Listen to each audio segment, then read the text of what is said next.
really like an anticlimactic way to end this thing. I feel like I should do something crazy.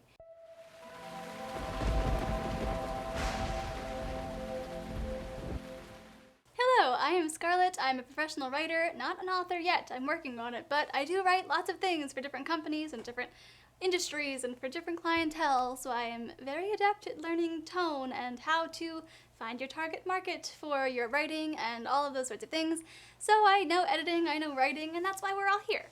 But if you are here, I would recommend going back and looking at video 1 in this series, which is talking about first lines and people's stories, because I go over way more in that video about what we should look for, why it's important, examining different examples in media that we already know.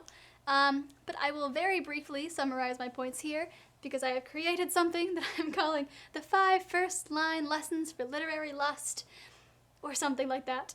And like I said, it's mostly a name meant for clickbait, because it's not about lust, it's just about lines, right, about first lines, but you know, you gotta try. You gotta try to get people to come in, and if you're here, then thank you very much.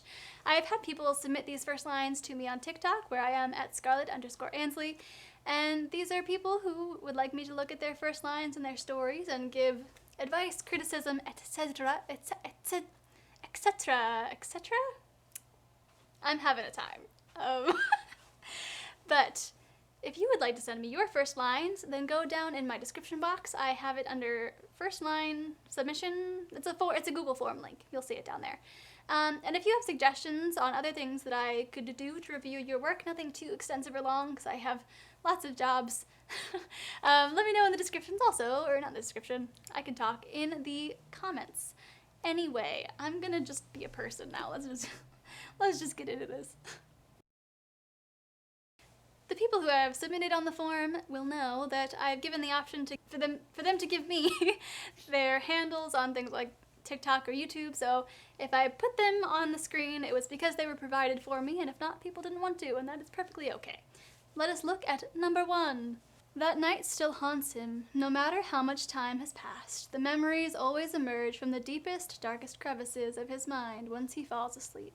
So what do we have here of our 5 things from the first video, which are, if you watch the first video, let me know, right? Intrigue, theme, tone, stakes, and context, right? Those are our 5 things. And under intrigue, we have sort of 3 subcategories of ambiguous or ambiguity, boldness, and then weirdness.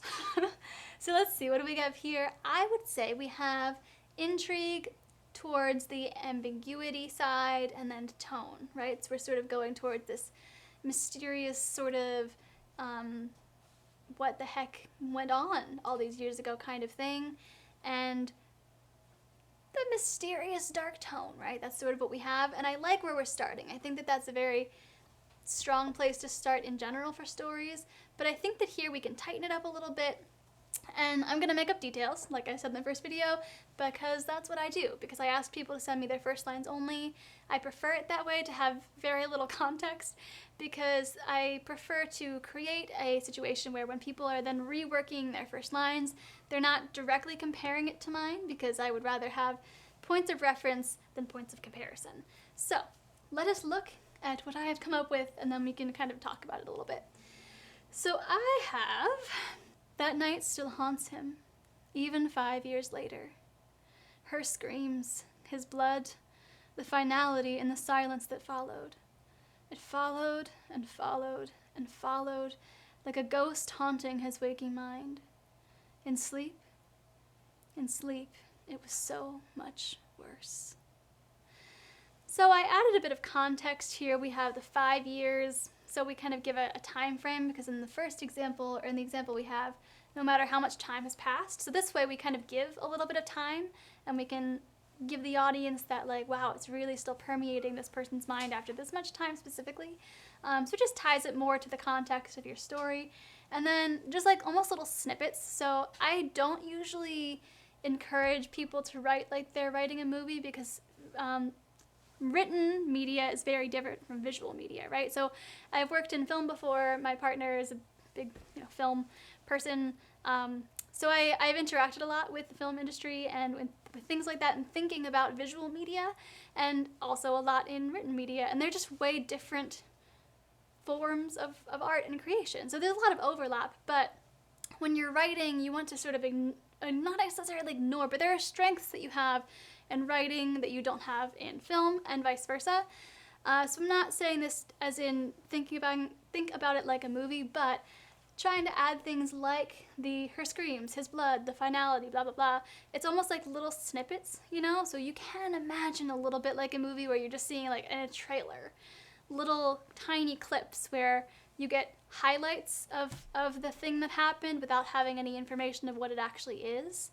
So you're not giving anything away that you're trying to build to, but you're giving tiny little hints of information that can draw people in.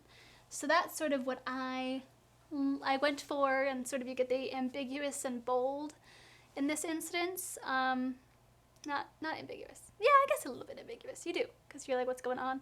So the intrigue, ambiguous, bold situation, and that's what I came up with. Hope you like it.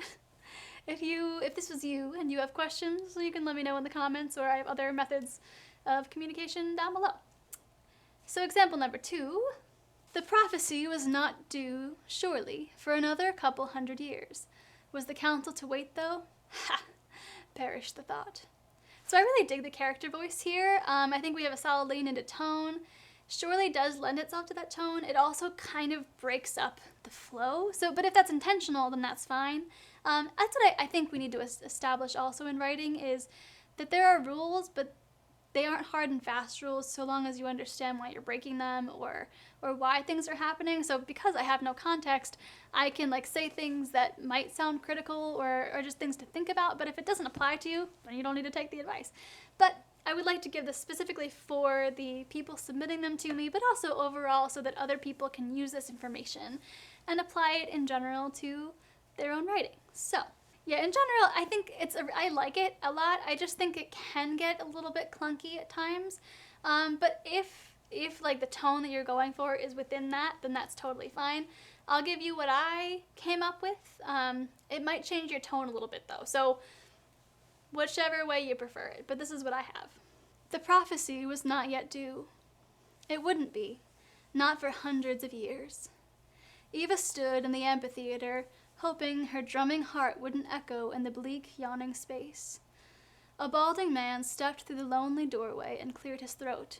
The council has made its decision.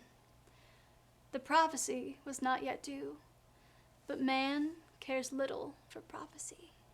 I don't know, I try to keep what people give me and put it in, so obviously I know this is more than a first line, but when people give me information, if I don't think it needs to be directly in the first line, then I want to still show how it can be displayed throughout the paragraph.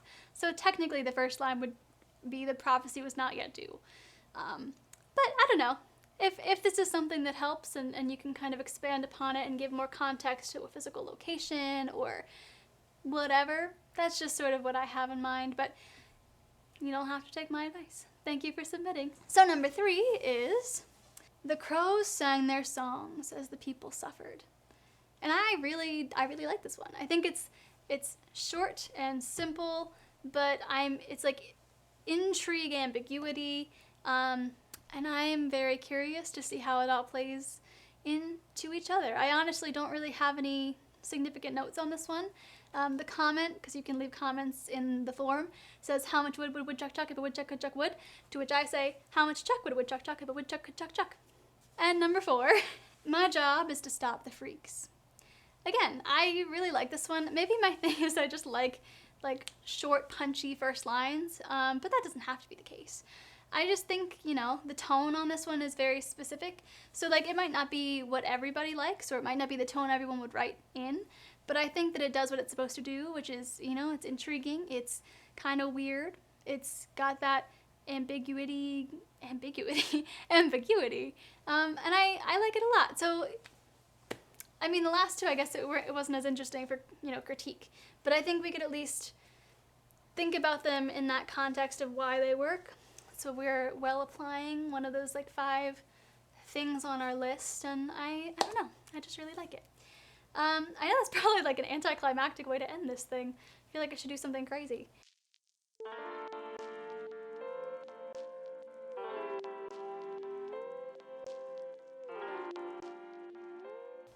don't have anything that crazy to do.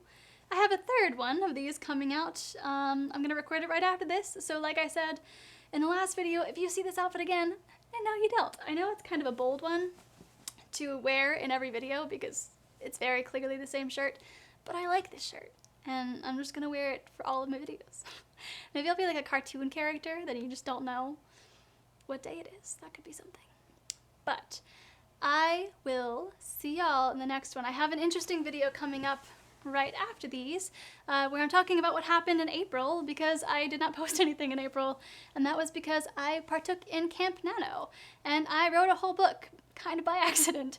It was not planned. I decided 2 weeks before April that I was just gonna join, and I wrote an entire outline and the whole book in a couple weeks. So I'm going to talk about that in a video. So if any of this is interesting to you, I've got the other first line video coming. I've got another video planned about specifically writing intriguing first lines, so going a bit more in depth on that.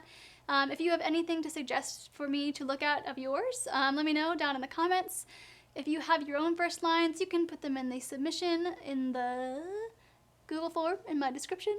All of my other contact stuff is down below. My TikTok is at @scarlet_Ansley. Follow me there because I'm there way more often. And I think that's everything. If you liked this video, if you found it interesting, helpful in any way, like it if you would, because I'm very small. I'm a very small creator, and that's okay, but I'm working on it.